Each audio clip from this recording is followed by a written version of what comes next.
सालों की, और उसके बाद जनता में एंटी गवर्नमेंट मूड बनता है। तो विधानसभा चुनाव के बाद लोकसभा चुनाव भी है।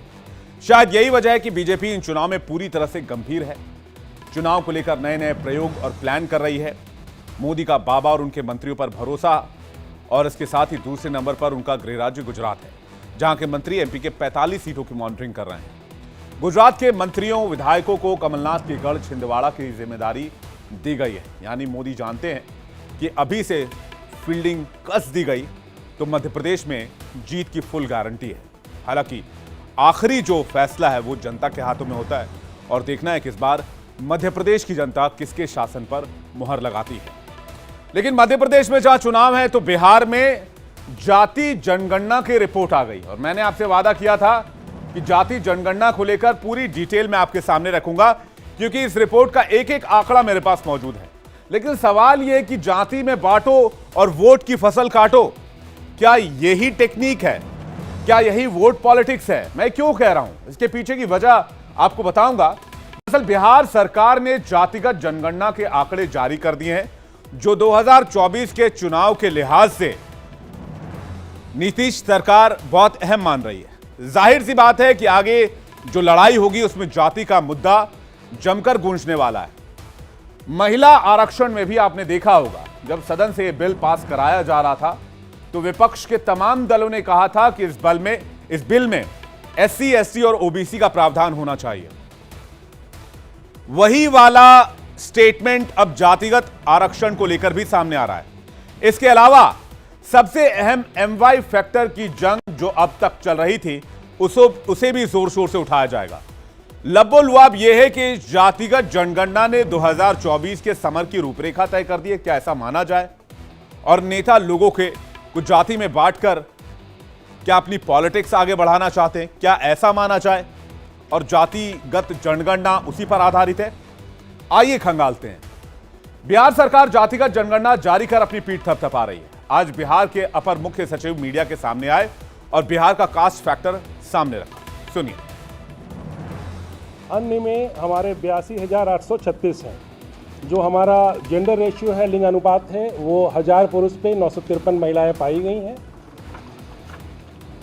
और इसका जो संकलन करके आज जो रिलीज़ कर रहे हैं डेटा, आप लोगों के सामने आपके पास उसकी कॉपी उपलब्ध करा दी गई है। तो ये आप लोगों को जान के बहुत खुशी होगी कि इतना बड़ा एक्सरसाइज इतने कम समय में इतने गुणवत्तापूर्ण ढंग से किया गया है। तो ये आंकड़े पूरे क्या हैं? रेशियो आपने सुन लिया। कास्टवाइज अगर बात करें, कास्टवाइज क्या है, जल्दी से लेकर आइए। कास्टवाइज देखते हैं। बिहार में जाति आधारित, धर्म आधारित जो जनगणना हुई है, हिंदू इसमें 81.99% है, मुस्लिम इसमें 17.70% है, ईसाई 0.5% है, सिख 0.01% है, बौद्ध 0.08% है, जैन 0.0096% है और बाकी के धर्म के लोग 0.12% है। यानी ये जाति आधारित रेशियो हम आपको दिखा रहे हैं। अब कास्टवाइज लेकर आइए जल्दी से। कुल आबादी 13,07,25,000 है। अब ये कास्टवाइज जो आंकड़े हैं वो मैं आपके सामने रख रहा हूं, इसे भी ध्यान से देखिए। ओबीसी जो है वो 27% है, अत्यंत पिछड़ा जो है वो 36% है, जनरल जो है वो 15.52% है, एसटी जो है वो 1.68% है और शेड्यूल कास्ट जो है वो 19% है। अब जो मेन गेम है पॉलिटिक्स का, उसे समझिएगा। वो जो मेन गेम है, ये यहां से टॉप से आप शुरू कीजिए।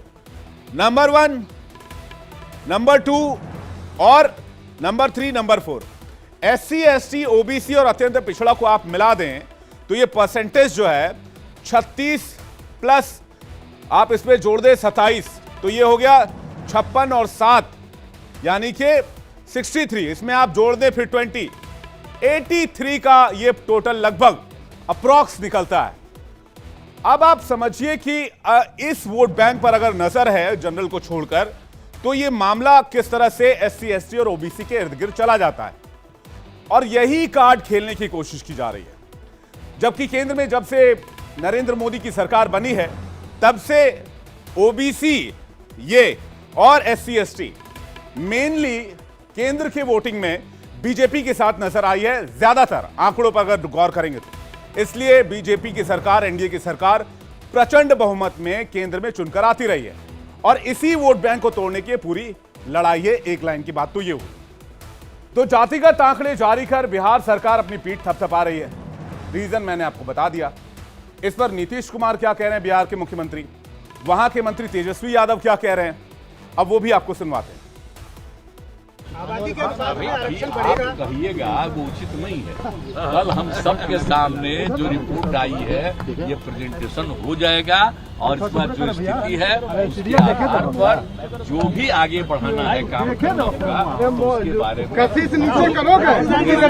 देंगे। लेकिन कल तक एक एक बात को रख लेना जरूरी है और उसके बाद जो करना होगा नहीं दिख रहा यार आगे बेहतर से कोशिश करेंगे। लेकिन अभी कुछ कहना ठीक नहीं है। जो जातियां गरीब हैं, हालांकि गरीबी हर जातियों में है, तो उनके लिए जो है विशेष योजना जो है हम लोग बना करके लोगों को लाभ पहुंचाने का काम करें। और यही नहीं, जब बिहार में हुआ है तो हम लोग तो चाहते हैं कि प्रधानमंत्री जी और भाजपा के लोग जो हैं पूरे देश में जो है जातीय जनगणना जो है कराना चाहिए। इस जातिगत जनगणना में जातियों का जो समीकरण निकलकर सामने आया है वो आपके सामने रखता हूं। बिहार में जातीय जनगणना जाति के आधार पर यादव 14% है। ये देखिए, यादव से शुरू कर रहा हूं, उसके बाद ब्राह्मण 3.66%। अब आइए राजपूत पर 3.45%।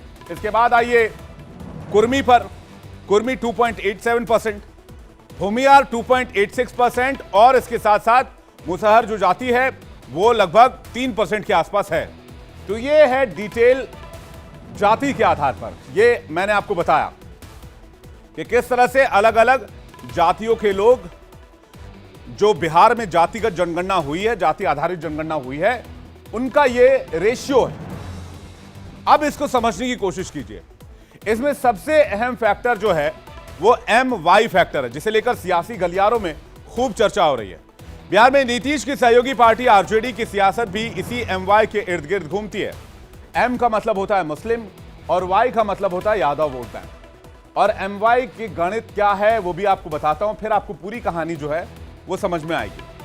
बिहार की कुल आबादी जो है वो 13,25,00,000 के आसपास है, जिसमें से मुस्लिम आबादी जो है वो 17.70% है। ये देखिए, मुस्लिम आबादी है 17.70%। वहीं यादव समाज की आबादी जो है वो है 14%। तो टोटल कितना हो गया? टोटल हो गया 31.7%, यानी अप्रॉक्स आप 32% मान लीजिए। और ये दोनों वोट बैंक काफी समय से आरजेडी के पास थे, लेकिन बाद में कुछ छिटक कर नीतीश कुमार के पास पहुंचे और कुछ छिटक कर बीजेपी यानी कि एनडीए के खेमे में आए। लेकिन आज की तारीख में अगर इस समीकरण के दोनों वोट आप मिला दें तो लगभग 32% वोट जो है वो सीधे महागठबंधन या यूं कहें कि इंडी अलायंस के पास चला जाएगा, जो है 31.70। लालू परिवार ने इसी वोट बैंक के दम के सहारे बिहार की सियासत में अपना लोहा मनवाया। करीब 15 सालों तक बिहार की सियासत में लालू यादव ने पिछड़ा वर्ग की राजनीति की है। राजनीतिक जानकार भी लालू यादव के बिहार की सियासत में टिके रहने का कारण MY समीकरण ही मानते हैं। जानकारों का मानना है कि चुनावी माहौल किसी भी पार्टी की तरफ क्यों ना हो, लेकिन राजद का यह कोर वोट बैंक लालू परिवार के साथ ही रहा था। हालांकि बाद में हाल के समय में इसमें कुछ डिवीजन देखने को मिले। हालांकि बिहार के deputy CM Tejashwi Yadav MY समीकरण को नया रूप देने की कोशिश कर रहे हैं। उनका कहना है कि अब MY का मतलब केवल मुस्लिम यादव नहीं, बल्कि माई समीकरण में प्रदेश की महिलाएं और यूथ भी तेजी से शामिल हो रही हैं। बिहार में जातिगत जनगणना जारी होने के बाद अब बीजेपी इस पर सवाल उठा रही है। बीजेपी का कहना है कि बिहार सरकार भ्रम फैलाने का काम कर रही है। सुनिए इस पर बीजेपी का क्या रिएक्शन आया है।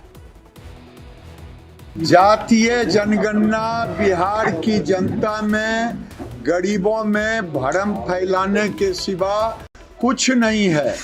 और गरीबों को क्या उद्धार किया, कितने लोगों को नौकरी दी, कितने लोगों की हालत सुधरी, ये रिपोर्ट कार्ड होनी चाहिए थी। अब ये रिपोर्ट कार्ड जातीय जनगणना का देकर के लोगों में भ्रम के सिवा और कुछ नहीं। 33-34 वर्ष से सरकार में कौन है, कौन चमत्कार कर दिए?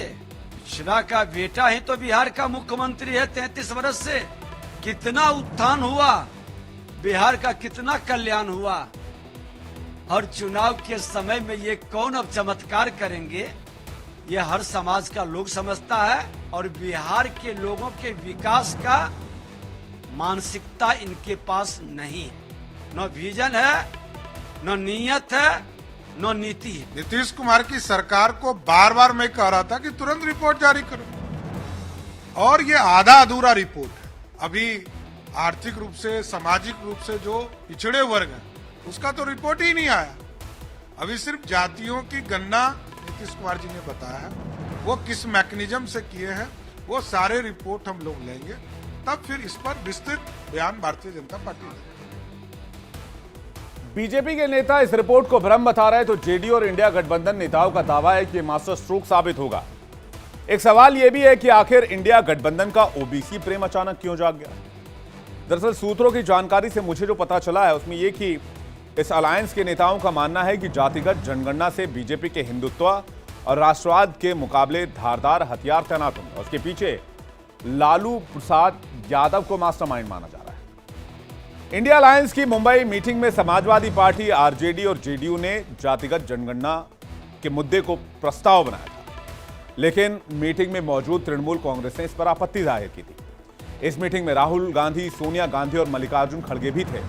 काफी लंबी चर्चा के बाद सभी नेता इस नतीजे पर पहुंचे कि भाजपा के हिंदुत्व और राष्ट्रवाद का जवाब जाति आधारित राजनीति ही, जाति आधारित जनगणना ही हो सकती है। आपको याद होगा कि मुंबई की मीटिंग के बाद ही सनातन के नाम पर विपक्षी नेताओं के कई बयान सामने आए थे, जिन्होंने सनातन को लेकर सवाल खड़े किए थे और इसे काफी तूल दिया था।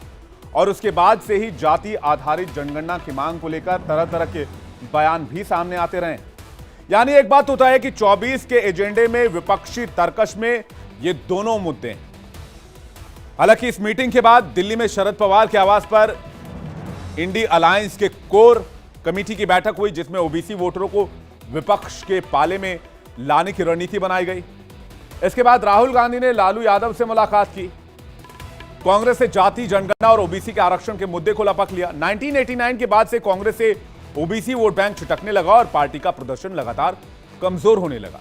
लेकिन राहुल गांधी भी इस ओबीसी की वकालत खुलेआम करते नजर आ रहे हैं। अब उनका एक बयान भी सुन लीजिए, उसके बाद अगली खबर। ये सबका हिंदुस्तान है, 2-3 उद्योगपतियों में नहीं है।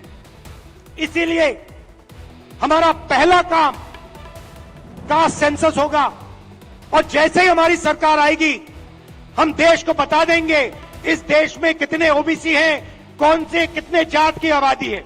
अगर हमें सचमुच में हिंदुस्तान की जनता को शक्ति देनी है, तो जैसे कमलनाथ जी का एक्सरे हुआ था, एमआरआई हुई थी, वैसे ही हम हिंदुस्तान का एमआरआई, हिंदुस्तान का एक्सरे करा के देंगे। आज भले ही नेता वोट पॉलिटिक्स के लिए जातिगत जनगणना के बाद